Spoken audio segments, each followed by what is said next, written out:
Hi, my name is John Safari. I'm here to talk to you today about Year 7 Digital Technologies, Week 3, what is data?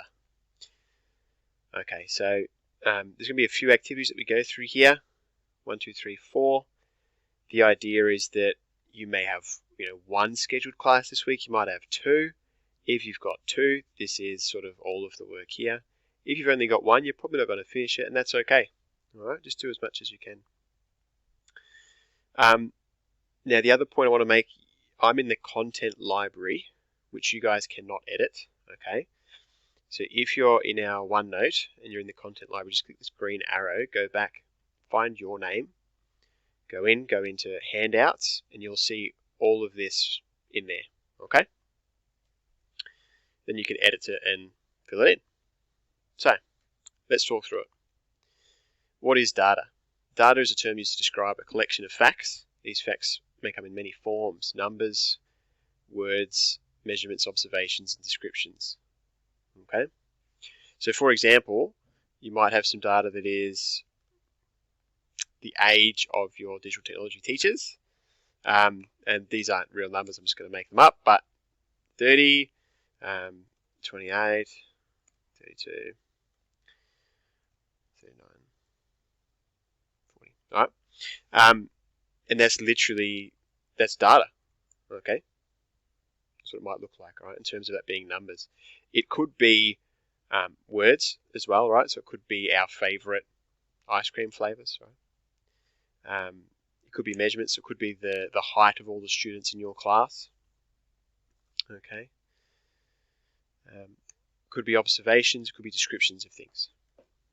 All right. Now, computer data or digital data is all these things. It's going to be stored in hard drives, disks, other storage devices. Okay. It's transferred around the world via cables using the internet. Okay.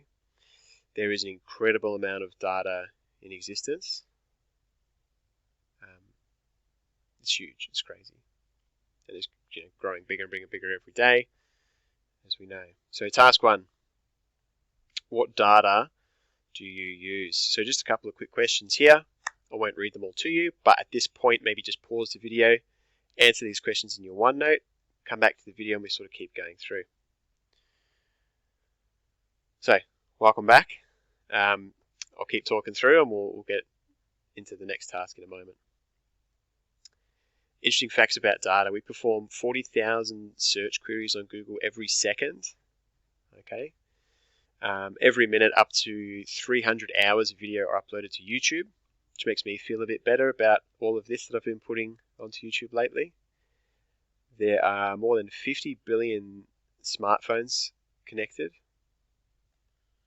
smart connected devices in the world, which is fascinating, right? There's like 7 billion people roughly, so that's more than 7 devices per person, which is quite interesting. Last year, there's an estimated 1 trillion photos taken and shared. Every 2 days, we create as much data as we did from the beginning of time until 2003. Whoa. Very interesting facts. Okay. There are 2 main types of data. There is quantitative, okay, which is a measure of values or counts expressed as numbers. How many, how much, how often. Usually you can count these.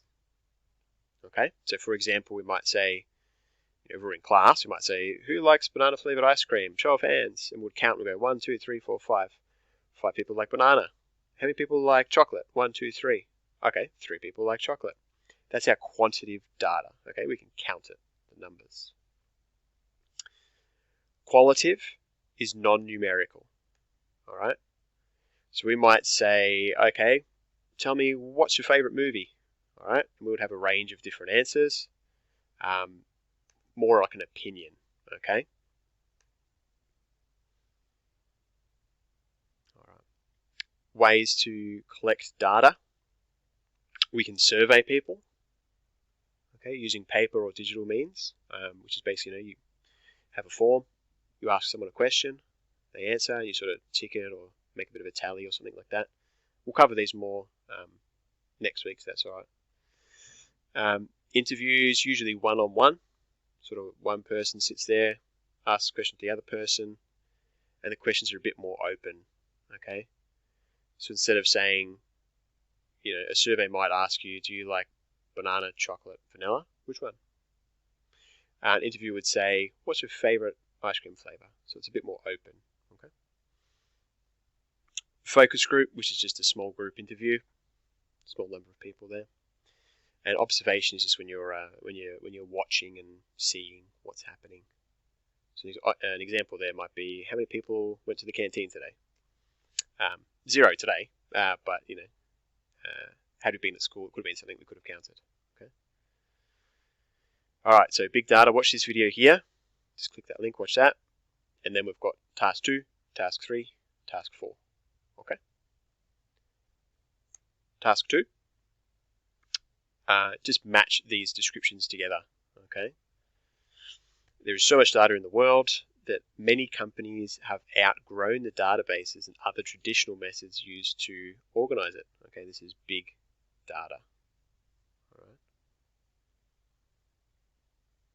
right. Yeah, at this point, pause it, do the task, and welcome back. Okay, all right, let's move on to task 3. Benefits of big data. So there's so much information collected about us, which can be a little bit scary, but can have lots of positive effects in our lives. So just copy each benefit into the correct column. Okay, so make offers relevant to your life. Is it a health and well-being? Is it money saving? Is it a transport? Is it a fire and crime? Okay, interesting. For me, I think that might be a money saving, perhaps. My mind goes big data. My mind goes to something like your Woolworths reward programs, and they're tracking what everyone's buying and when they're buying it, why they're buying it, that sort of thing. That's what they use to make their weekly specials. What's getting people into the stores? If we sell Coke for $2 a litre, is that enough to get people in, or do we need to try and sell it for $1.50? And then trying to work out where can we make the most money getting people in and all this other sort of stuff, using that big data. Okay. But anyway, so your activity, back to your activity, you need to match these to the columns. Okay. So pause the video and complete that. Thank you. Welcome back. Okay, let's go on to task 4. The final task for this week. It's a bit wordy. Let's zoom in a little bit there. Let's try and fit it to the page. So Instagram collects a huge amount of data about its members. This information is used to determine what adverts are shown to you. Adverts are how Instagram makes money. Google is similar in many ways. The list below shows a few of the things that Instagram tries to learn about you. It does this both through the information you offer and by looking at the contents of your posts and comments. Put the list in order, starting with the pieces of information you are most concerned about the company collecting. Any that you are not worried about should go towards the end of your list. Okay, and you've got a big list there of different information about you, I guess. And whether, so you've got to decide, do I care that, something like Instagram or one of these other ones, TikTok or whatever, do I care that they're collecting this information about me? And, the more I care, the higher up the list it should be. Okay. And that's it for this week. Okay, so thanks for watching, guys. Best of luck.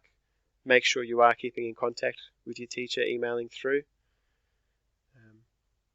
Good luck. Talk soon.